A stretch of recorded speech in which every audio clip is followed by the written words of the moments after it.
10 દિવસનું આતિથ્ય માણ્યા બાદ મા દશા માતાની ભાવભીની વિદાય.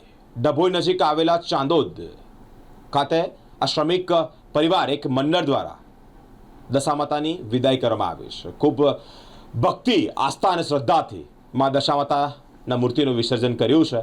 અનેકની આંખો અશ્રુભીની પર થઈ છે. ડભોઈ તાલુકાના પંથકમાં 10 દિવસ મા દશા માતાની ભક્તિ ભાવપૂર્વક કર્યા બાદ એટલે કે આરાધના કર્યા બાદ 10મા દિવસે માતાજીની પ્રતિમાનું વિસર્જન કરવામાં આવ્યું છે.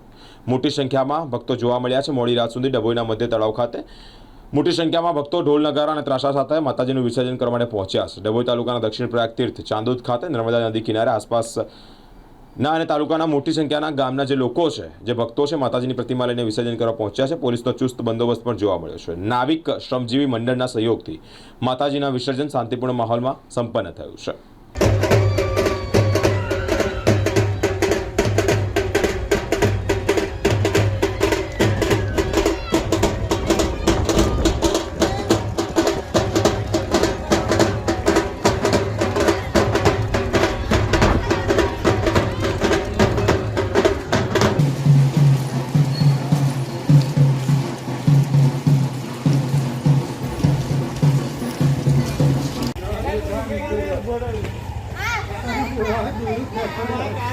Ah,